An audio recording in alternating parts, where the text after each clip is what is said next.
बिस्मिल्लाहिर्रहमानिर्रहीम। मेरा नाम हाफ़िज़ अब्दुर्रहमान है और जैसा कि आप लोग जानते हैं कि हमने अपना चैप्टर नंबर 14 रिस्पायरेशन बायोलॉजी का शुरू किया है। तो आज हमारा जो टॉपिक है वो है मैकेनिज़्म ऑफ ब्रीथिंग। पहले दुआ पढ़ लेते हैं। बिस्मिल्लाहिर्रहमानिर्रहीम। रब्बि इश्रह ली सदरी वयस्सिर ली अमरी वहलुल उक़दतम मिन लिसानी यफ़क़हू क़ौली रब्बि ज़िदनी इल्मा। तो आज हम पढ़ेंगे जो ब्रीथिंग है, जैसे inhaling of oxygen, exhaling of carbon dioxide, वो किस तरह होती है, उसका मैकेनिज़्म क्या है। ये तो हमें पता है, इनहेल होती है ऑक्सीजन, एक्सहेल होती है कार्बन डाइऑक्साइड। अब वो मतलब कि कौन कौन से जो स्ट्रक्चर हैं वो इन्वॉल्व होते हैं इनहेलिंग ऑफ ऑक्सीजन में और एक्सहेलिंग ऑफ कार्बन डाइऑक्साइड में। तो सबसे पहले बताया गया है, जैसे कि हम देख लेते हैं, इधर लिखा हुआ है lungs themself neither draw in air. मतलब लंग्स जो हैं खुद ब खुद उनके अंदर एयर नहीं जाती, नॉर पुश इट आउट। मतलब या लंग्स के अंदर एयर खुद ब खुद नहीं जाती, ना उनसे बाहर निकलती है। मतलब ये inhaling of oxygen, exhaling of carbon dioxide खुद ब खुद नहीं होते। जो हमारे पास डायाफ्राम है, इस ये जो हमने देखा था, ये नीचे जो हमारे पास बेस पे प्रेजेंट है लंग्स की, डायाफ्राम और इंटरकोस्टल मसल्स जो हैं वो हमारे पास एक्सपेंशन कराते हैं और लंग्स की कॉन्ट्रैक्शन कराते हैं। अब लंग्स कॉन्ट्रैक्ट और एक्सपैंड होते हैं तभी हमारे पास जाके ब्रीथिंग का मैकेनिज़्म होता है। तो ये जो हमारे पास डायाफ्राम और इंटरकोस्टल मसल्स हैं वो हमारे पास एक्सपेंशन और कॉन्ट्रैक्शन कराते हैं। अब डायाफ्राम क्या चीज़ है, तो हमारे पास डायाफ्राम जो है वो एक बड़ा लार्ज डोम स्केलेटल मसल्स हैं।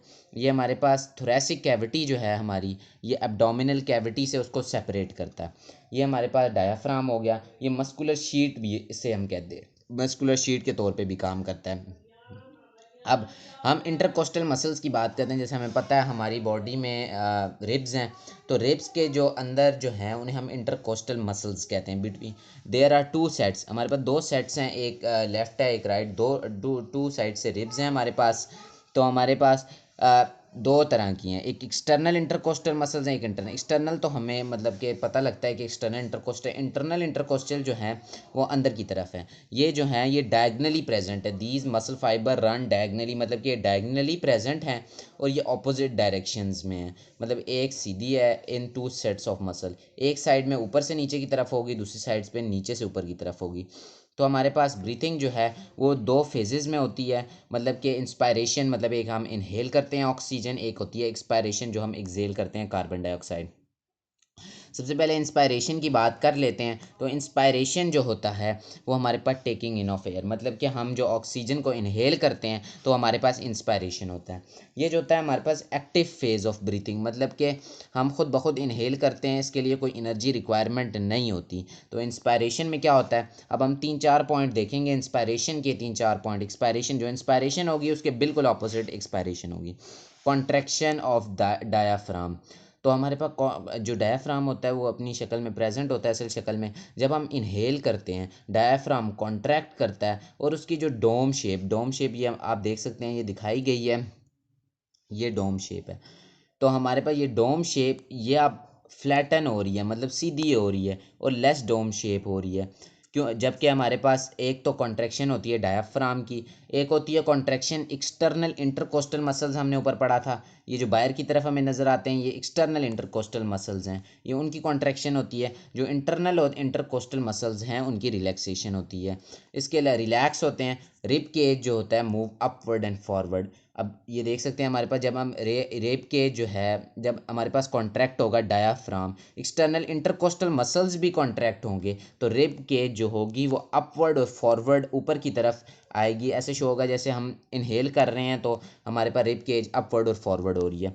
ये जो सारे इवेंट्स होते हैं ये inner spaces of thoracic cavity जो हैं, हमारी जो बॉडी के अंदर जो स्पेसेस हैं उनको बढ़ा देते हैं, इंक्रीज़ कर देते हैं। अब जो प्रेशर, जब किसी चीज़ का स्पेस बढ़ जाती है तो प्रेशर जो होता है वो रिड्यूस हो जाता है और हमारे पास जो एयर होती है वो एंटर करती है लंग्स में और एल्वुलाई जो होते हैं वो हमारे पास भर जाते हैं, मतलब कि इन्फ्लेटेड हो जाते हैं। एक्सपायरेशन में इससे बिल्कुल ऑपोजिट होता है, वो भी हम देख लेते हैं। एक्सपायरेशन में हमारे पास रिमूवल होती है एयर की और ये पैसिव फेज ऑफ ब्रीथिंग है, इसके लिए एनर्जी रिक्वायरमेंट होती है एक्सपायरेशन के लिए। अब इसमें था इंस्पायरेशन में कॉन्ट्रैक्शन ऑफ डायाफ्राम था, उधर रिलैक्सेशन ऑफ डायाफ्राम है। इधर फ्लैटन हो जाती है डोम शेप और उधर dome shape become more dome shape हो जाती है। उधर contraction of external intercostal muscles था, तो हमारे पास एक्सपायरेशन में relaxation of external intercostal muscles हैं, और एक्सटर्नल इंटरकोस्टल मसल्स और contraction of internal intercostal muscles. अब रिब केज जो है, चूंकि हमारे पास रिलैक्स हो रहे हैं एक्सटर्नल इंटरकोस्टल मसल्स, तो हमारे पास rib cage move downward and backward, ये देखें वापस की तरफ जा रही है। तो हमारे पास इसके अलावा प्रेशर की भी हमने बात की थी। अब चूंकि डाउनवर्ड मूव कर रही है, बैकवर्ड मूव कर रही है, तो इनर स्पेसेस कम हो रही हैं, प्रेशर इंक्रीज हो रहा है 1 एटमॉस्फेरिक प्रेशर से, और हमारे पास एयर जो होती है वो एक्सपेल हो जाती है, फोर्स्ड होती है आउट ऑफ द लंग्स। तो आज का ये टॉपिक था। जज़ाकल्लाह खैर।